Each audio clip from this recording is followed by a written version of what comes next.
ಮನಿ ಮಾರ್ಗ ಯೂಟ್ಯೂಬ್ ಚಾನೆಲ್ಗೆ ಮತ್ತೆ ಸ್ವಾಗತ ನನ್ನ ಎಲ್ಲ ಮಿತ್ರರಿಗೂ. ಮತ್ತೆ ಒಂದು ಮೋದಿ ಗೌರ್ಮೆಂಟ್ ಬರ್ತಾ ಇದೆ.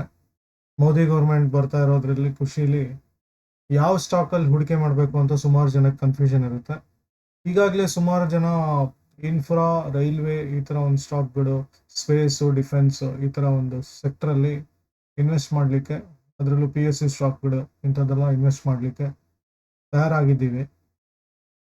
ಹಾಗೂ ಕೂಡ ಒಂದಿಷ್ಟು ಕನ್ಫ್ಯೂಷನ್ಸ್ ಇದೆ. ಇಷ್ಟೆಲ್ಲ ಕನ್ಫ್ಯೂಷನ್ ನಡುವೆ ನಮಗೆ ಒಂದು ETF ಅಂತ ಒಂದು ಸೇಫೆಸ್ಟ್ ಒಂದು ಇದು ಸಿಗ್ತಾ ಇದೆ. ಸೆಗ್ಮೆಂಟ್ ಅನ್ನೋದಕ್ಕಿಂತ ಒಂದು ಇನ್ವೆಸ್ಟ್ಮೆಂಟ್ ಟೂಲ್. ಸೊ ಆ ಸೆಕ್ಟ್ರಲ್ಲಿ ಹೂಡಿಕೆ ಮಾಡಿದ್ರೆ ಎಷ್ಟು ಬರ್ಬೋದು ಅಂತ ತೋರಿಸ್ಲಿಕ್ಕೆ ಈ ವಿಡಿಯೋ ಮಾಡ್ತಾ ಇದ್ದೀನಿ. ಮೀನ್ಸ್ ಆ ಪರ್ಟಿಕ್ಯುಲರ್ ಸೆಗ್ಮೆಂಟಲ್ಲಿ ಇನ್ವೆಸ್ಟ್ ಮಾಡಿದ್ರೆ ಮ್ಯೂಚುವಲ್ ಫಂಡ್ ಕನಿಷ್ಠ ನಾನು ಹೇಳ್ತಾ ಇದ್ದೆ ಹಿಂದಿನ ವಿಡಿಯೋದಲ್ಲೂ ಒಂದು ಇದ್ರ ಬಗ್ಗೆ ETF ಏನು ಉಪಯೋಗ ಅಂತೆಲ್ಲ ಹೇಳಿದ್ದೀನಿ ಸಹಿತ. ಮ್ಯೂಚುವಲ್ ಫಂಡ್ ಒಂದು ಮ್ಯಾಕ್ಸಿಮಮ್ ಈಗ ಕೊಡ್ತಿರೋದು ಒಂದು 30-35%. ಬಟ್ ETF ಆನಲೈಸ್ಡ್ ಮೋರ್ ದನ್ 100% ಎಲ್ಲ ಕೊಟ್ಟಿದ್ದ ಕೇಸ್ ಎಲ್ಲ ಇದೆ ಈ ಸದ್ಯದ ಒಂದು ಮಾರ್ಕೆಟ್ ಕಂಡೀಷನ್ ಅಲ್ಲಿ. ಮುಂದೆ ಸಹಿತ ಒಂದು ಕೊಡ್ಬೋದು, ಯಾಕಂದ್ರೆ ಸೇಮ್ ಮೋದಿ ಗೌರ್ಮೆಂಟ್ ಕಂಟಿನ್ಯೂ ಆಗ್ತಿರೋದ್ರಿಂದ ಆ ಒಂದು ಜೋಶ್ ಇರುತ್ತೆ ಅಂತ ಅನ್ಕೊಂಡಿದ್ದೀನಿ. ಸೊ ವಿಡಿಯೋಗೆ ಹೋಗೋಕೆ ಮುಂಚೆ ಒಂದು ಡಿಸ್ಕ್ಲೇಮರ್ ಪಾರ್ಟ್ ಅಂತ ಹೇಳಲೇಬೇಕಾಗತ್ತೆ, ಅದು ಹೇಳ್ಬಿಡ್ತೇನೆ. ಸೊ ಮನಿ ಮಾರ್ಗ ನಾನು ಏನಿದ್ದೀನಿ ಈ SEBI ಸರ್ಟಿಫೈಡ್ ಫೈನಾನ್ಷಿಯಲ್ ಅಡ್ವೈಸರ್ ಅಲ್ಲ. ನೀವು ನಿಮ್ಮ ಫೈನಾನ್ಷಿಯಲ್ ಅಡ್ವೈಸರ್ ಸಹಾಯ ಪಡೆದು ಇನ್ವೆಸ್ಟ್ಮೆಂಟ್ ಮಾಡಬೇಕಾಗತ್ತೆ.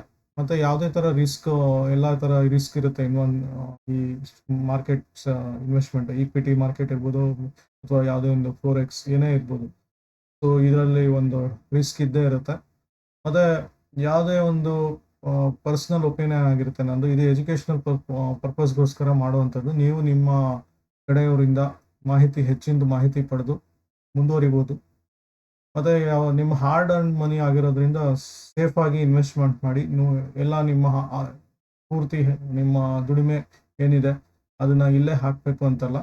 ಸೊ ಅದೆಲ್ಲ ಗಮನದಲ್ಲಿ ಇಟ್ಕೊಂಡು ಸೇಫ್ ಆಗಿ ಮ್ಯೂಚುವಲ್ ಫಂಡ್ ಇರ್ಬೋದು, ಅಥವಾ ಈಕ್ವಿಟಿ ಮಾರ್ಕೆಟ್ ಯಾವುದೇ ಇರ್ಬೋದು, ಅದ್ರ ಮೇಲೆ ಸೇಫ್ ಆಗಿ ಇನ್ವೆಸ್ಟ್ಮೆಂಟ್ ಮಾಡಿ, ವೈಸ್ ಆಗಿ ಇನ್ವೆಸ್ಟ್ ಮಾಡಿ, ಬುದ್ಧಿವಂತರಾಗಿ, ದಡ್ಡತನ ತೋರಿಸ್ಕೊಂಬೇಡಿ. ಸೊ ವಿಡಿಯೋ ಪ್ರಾರಂಭ ಮಾಡೋಣ. ನನ್ನ ಮುಂದೆ ಒಂದು ಕ್ಯಾಲ್ಕುಲೇಟರ್ ಇದೆ. ಸೊ ಇದಕ್ಕೆ ಮುಂಚೆ ನಾನು ಪ್ರಸ್ತುತ ಒಂದು ETF ಏನಿದೆ, ETF ಅಂದರೆ ಏನು ಅಂತೆಲ್ಲ ಹೇಳಲಿಕ್ಕೆ ಹೋಗಲ್ಲ. ಮೊದಲನೇದು ಒಂದು CPSE ETF ಅಂತ ಇದೆ. ಇದು ನಿಪಾನ್ ಅವರೇ ಒಂದು ಕಂಟ್ರೋಲ್ ಮಾಡ್ತಿರೋದು. ಸೊ AUM ಒಂದಿಷ್ಟು ಇದೆ, ಆ್ಯಕ್ಚುಲಿ 39,000 crores ಎಲ್ಲ ಇದೆ. ಸೊ ವಾಲ್ಯೂಮ್ಸು ಇದ್ದೇ ಇರುತ್ತೆ. ಸೊ ಇದ್ರ ಮೇಲೆ ಒಂದು ಇನ್ವೆಸ್ಟ್ಮೆಂಟ್ ಮಾಡ್ಬೋದು. ಪ್ರಸ್ತುತ ಒಂದು 117% ಅಂತ ಕೊಟ್ಟಿದೆ. ಎನಿಥಿಂಗ್ 2000 crores ಮೇಲೆ ಇದ್ರೆ ಇನ್ವೆಸ್ಟ್ಮೆಂಟ್ ಮಾಡಿ. ತುಂಬಾ ಫಿಲ್ಟರ್ ಎಲ್ಲ ಹಾಕೊಂಡು ವರ್ಕ್ ಮಾಡಿ ನೀವು, ಯಾಕಂದ್ರೆ ನೋಡಿ ಮೋತಿಲಾಲ್ ಓಸ್ವಾಲ್ದು ರೀಸೆಂಟ್ ಆಗಿ ಬಂದಿರೋದು ಇದೆಲ್ಲ. ಸೊ ನೋಡಿ, ಇನ್ವೆಸ್ಟ್ಮೆಂಟ್ ಇಂಟ್ರೆಸ್ಟ್ ತೋರಿಸಿರಲ್ಲ, ಇದು ಬೈ ಸೆಲ್ ಎಲ್ಲ ಸ್ವಲ್ಪ ಕಷ್ಟ ಆಗ್ಬೋದು, ರಿಟರ್ನ್ ಎಲ್ಲ ಕೊಡ್ತಿದೆ ಆ್ಯಕ್ಚುಲಿ. ಸೊ 97% ಕೊಟ್ಟರು ಸಹಿತ ಈ ಪರ್ಟಿಕ್ಯುಲರ್ ಇದರಲ್ಲಿ ಕಡಿಮೆ ರಿಟರ್ನ್ ಕೊಡ್ತಾ ಇದೆ. ಮೀನ್ಸ್ AUM ಇದೆ, ಅಸೆಟ್ ಏನಿದೆ, ಟೋಟಲ್ ಅಮೌಂಟ್ ಏನಿದೆ, ಸಿಂಪಲ್ ವರ್ಡಲ್ಲಿ ಹೇಳ್ತಾ ಇರೋದು, ಅಸೆಟ್ ಟೋಟಲ್ ಅಮೌಂಟ್ ಅದು ಕೇವಲ ಒಂದು 61 ಕೋಟಿ ಎಷ್ಟಿದೆ ಅಷ್ಟೇ. ಸೊ ಸೆಲ್ ಮಾಡಬೇಕಾದ್ರೆ ಸ್ವಲ್ಪ ಸಮಸ್ಯೆ ಆಗ್ಬೋದು ಇಂಥದ್ದೆಲ್ಲ. ಸೊ ಕನಿಷ್ಠ ನೀವು 2-2.5 ಸಾವಿರ ಕೋಟಿ ಈ ಥರದ್ದೆಲ್ಲ ಇಟ್ಕೊಂಡು ಹೂಡಿಕೆ ಮಾಡಬೇಕಾಗತ್ತೆ. ನೋಡಿ, CPSE ಸ್ಟಾಪಲ್ಲಿದೆ, ಒಂದು 117% ಅಂತೂ ಕೊಡ್ತಾ ಇದೆ. ಮೀನ್ಸ್ ರಿಟರ್ನ್ ಒಂದು ವರ್ಷಕ್ಕೆ ಆವ್ರೇಜಲ್ಲಿ ತೊಗೊಂಡ್ರೆ ಒಂದು ಪರ್ ಇಯರ್ 54% ಈ ಥರ ಎಲ್ಲ ಕೊಟ್ಟಿದೆ. 5 ವರ್ಷಕ್ಕೆ 26% ಅಂತೂ ಕೊಟ್ಟಿದೆ. ಸೊ ಇದು ಚೇಂಜ್ ಮಾಡ್ತಾ ಇರ್ಬೇಕು ನೀವು. ಆವ್ರೇಜ್ ಇದು ಕಳೆದ ಒಂದು 3 ವರ್ಷದ ಹಿಂದೆ ಇದ್ದಿದ್ದ ಪ್ರಸ್ತುತ ಪರಿಸ್ಥಿತಿಗೂ ಡಿಫ್ರೆನ್ಸ್ ಇದೆ. ಸೊ 1 ವರ್ಷದಲ್ಲಂತೂ ಗ್ರೋತ್ ಅಂತೂ ಆಗಿದೆ. ಸೊ ಇದೆಲ್ಲ ಗಮನ ಇಟ್ಕೊಂಡು ನೀವು ಇನ್ವೆಸ್ಟ್ಮೆಂಟ್ ಮಾಡಬೇಕಾಗತ್ತೆ. ಮೇಲಾಗಿ ಒಂದು ಇನ್ ಕೇಸ್ ಏನಾದರೂ ಇವಾಗ ಸಪೋಸ್ 100% ರಿಟರ್ನ್ ಕೊಡ್ತಿದೆ, ಬರೋ ವರ್ಷದಿಂದ ಒಂದು 60% ಕೊಡ್ತಿದೆ ಅಂದರೆ ಸ್ವಿಚ್ ಆಗೋದು ಒಳ್ಳೆಯದು. ಸೊ ಇದನ್ನ ಸಿಸ್ಟಮ್ಯಾಟಿಕ್ ಆಗಿ ವಿತ್ಡ್ರಾಲ್ ಅಂತ ಇಲ್ಲಿ ಬರಲ್ಲ, ಮ್ಯೂಚುವಲ್ ಫಂಡ್ ಟೈಪ್. ಇಲ್ಲೇನಾಗುತ್ತೆ ಅಂದರೆ ಡೈರೆಕ್ಟ್ ಶೇರ್ ಥರನೇ ಇದು. ಸೊ ಡೈರೆಕ್ಟಾಗಿ ಇನ್ವೆಸ್ಟ್ಮೆಂಟ್ ಮಾಡಲಿಕ್ಕೆ ಇದು ಬರಲ್ಲ.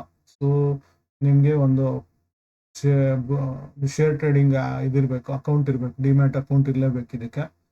ಸೊ ಹಾಗಾಗಿ ಒಂದು ಜಸ್ಟ್ ಸಿಮಿಲರ್ ಟು ನಮ್ಮ ಶೇರ್ಸ್ ಹೇಗೆ ಬೈ ಸೆಲ್ ಮಾಡ್ತೀವೋ ಹಾಗೆ ಒಂದು ಇದನ್ನ ಬೈ ಸೆಲ್ ಮಾಡುವಂಥದ್ದು. ಇದ್ರ ಬಗ್ಗೆ ಒಂದು ಪ್ರತ್ಯೇಕ ಒಂದು ವಿಡಿಯೋ ಸಹಿತ ನಾನು ಮಾಡಿದ್ದೀನಿ ಹಿಂದಿನ ದಿನಗಳಲ್ಲಿ, ನೋಡ್ಬೋದು. ಸೊ ಮೇನ್ ಕನ್ಸರ್ನ್ ಏನಂದ್ರೆ, ನೀವು ಇನ್ವೆಸ್ಟ್ಮೆಂಟ್ ಮಾಡ್ತಾ ಸೊ ನಿಮ್ಮ ಎ ಯು ಎಮ್ಮು ಕನಿಷ್ಠ ಒಂದು 2,000 ಆದ್ರೂ ಇದ್ರೆ ಒಳ್ಳೇದು. ಸೊ ಅದೆಲ್ಲ ನೋಡ್ಕೊಳ್ಳಿ. ಸೊ ರಿಟರ್ನ್ ಇವಾಗ ಪ್ರಸ್ತುತ ಒಂದು CPSE 117% ಕೊಡ್ತಿದೆ. ಇದೇ ತರ ಒಂದು PSU ಇನ್ಫ್ರಾಸ್ಟ್ರಕ್ಚರ್ ನೋಡ್ಕೊಬೋದು, 58% ಎಲ್ಲ ಇದೆ.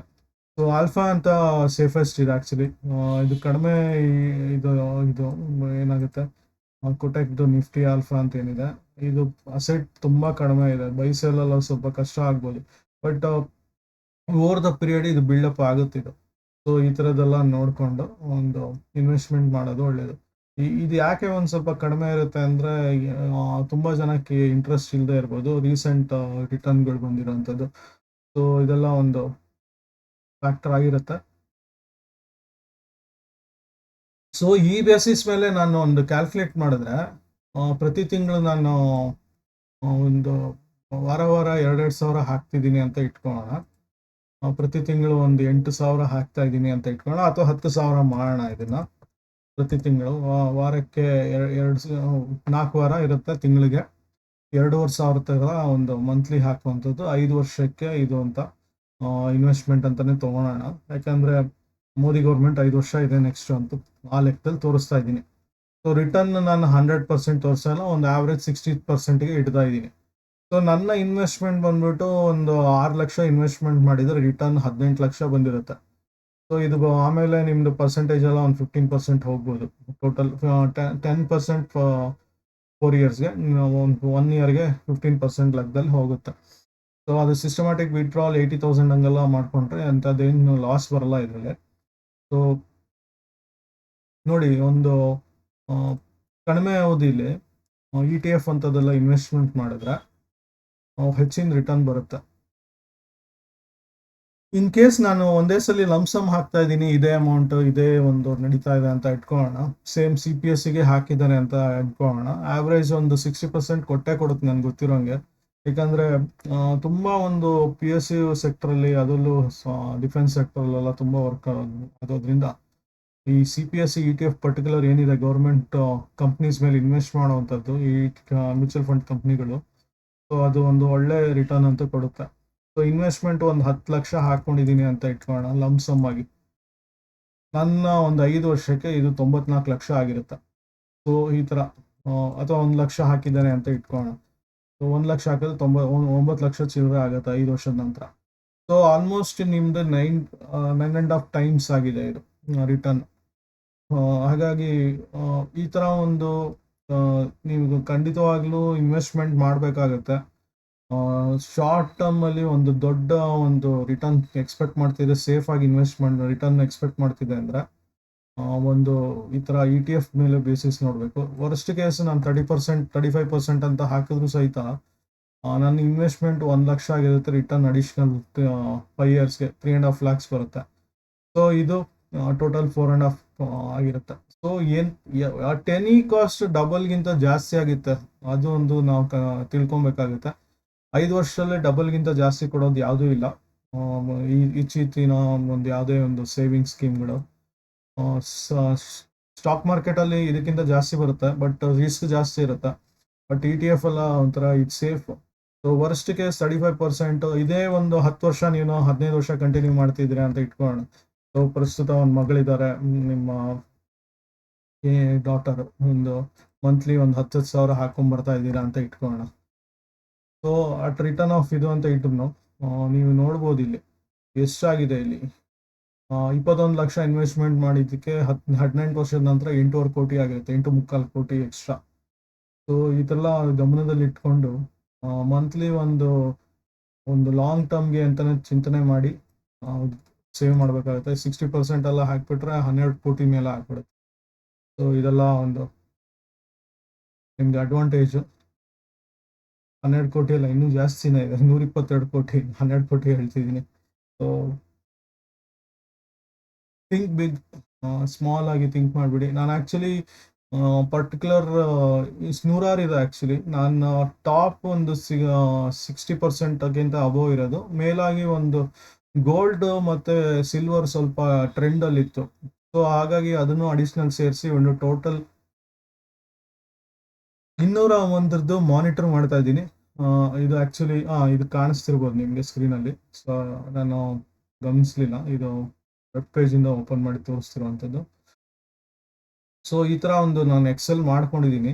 ಸೊ ಇದು ಇ ಟಿ ಎಫ್ದು ಒಂದು ಟೆಕ್ನಿಕ್ ಸಹಿತ ಒಂದು ಹೇಳಿದ್ದೀನಿ ಒಂದು ಕಡೆ, ಹೇಗೆ ಇನ್ವೆಸ್ಟ್ಮೆಂಟ್ ಮಾಡೋದು.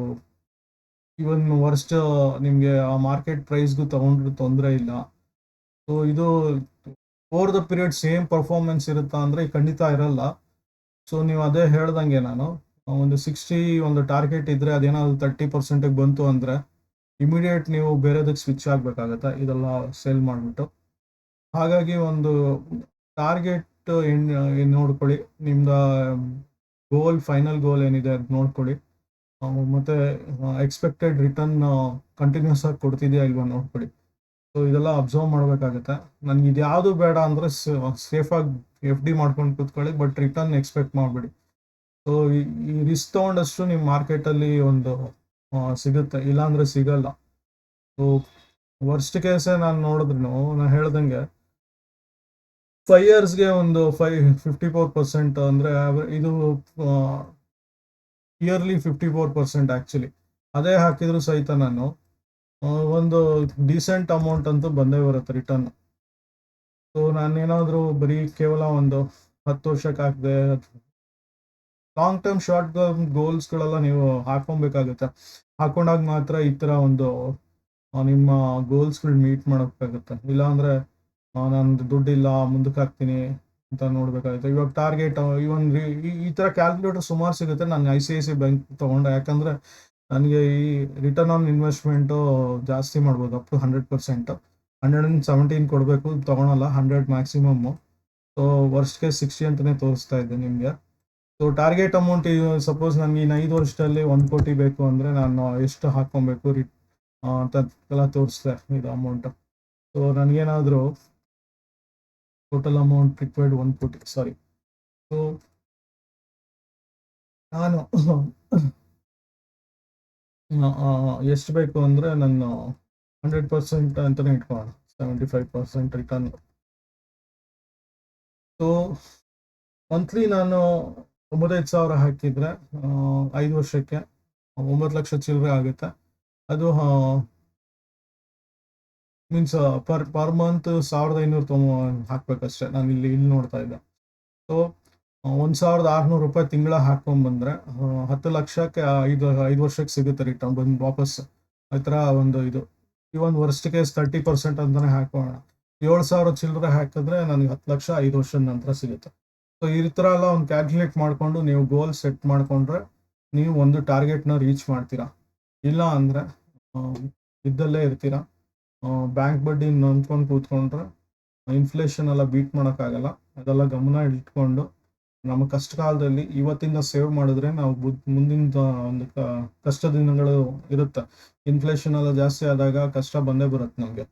ಸೊ ಹಾಗಾಗಿ ಅದೆಲ್ಲ ಗಮನದಲ್ಲಿ ಇಟ್ಕೊಂಡು ಇವತ್ತೇ ಹೂಡಿಕೆ ಮಾಡಿದ್ರೆ ನಾವು ಸೇಫ್ ಆಗ್ತೀವಿ. ಸೊ ಮತ್ತೆ ಬೇರೆ ವಿಡಿಯೋದಲ್ಲಿ ಬರೋಕ್ಕೆ ಮುಂಚೆ ಮತ್ತೆ ಹೇಳ್ತಾ ಇದ್ದೀನಿ, ಇನ್ಫ್ರಾ, ರೈಲ್, ಅದಾನಿ ಸ್ಟಾಕ್ಸ್ ಅದನ್ನು ಮಿಸ್ ಮಾಡಿದೆ ನಾನು ಆ್ಯಕ್ಚುಲಿ. ಟಾಟಾ ಪವರ್, ಈ ಥರ ರಿನ್ಯೂಬಲ್ ಎನರ್ಜಿ ರಿಲೇಟೆಡು ಈ ಥರದ್ದೆಲ್ಲ ಸ್ಟಾಕ್ಸ್ ಮೇಲೆ ಇನ್ವೆಸ್ಟ್ಮೆಂಟ್ ಮಾಡಿ. ಇನ್ವೆಸ್ಟ್ಮೆಂಟ್ ಸ್ಟಾಕ್ಸ್ ಮೇಲೆ ಕಷ್ಟ ಅಂತಿದ್ದವರು ಈ ಥರ ETF ಮೇಲೆ ಇನ್ವೆಸ್ಟ್ಮೆಂಟ್ ಮಾಡಿ, ಲಾಭ ಸಿಗುತ್ತೆ ನಿಮಗೆ. 5 ವರ್ಷದಲ್ಲಿ ಲಖಪತಿ ಕರೋಡ್ಪತಿ ಆಗಬೇಕು ಅಂತ ಇದ್ದರೆ ಈ ಥರ ಒಂದು ಟಾರ್ಗೆಟ್ ಗೋಲ್ಸ್ ಎಲ್ಲ ಸೆಟ್ ಮಾಡಿಕೊಂಡು ನೀವು ಪ್ಲ್ಯಾನ್ ಮಾಡಿದ್ರೆ ಖಂಡಿತ ಆಗ್ತೀರಾ. ಮತ್ತೆ ಮತ್ತೊಂದು ವಿಡಿಯೋದೊಂದಿಗೆ ಮತ್ತೆ ಸಿಗೋಣ. ಅಲ್ಲಿ ತನಕ ಧನ್ಯವಾದಗಳು. ಶುಭರಾತ್ರಿ.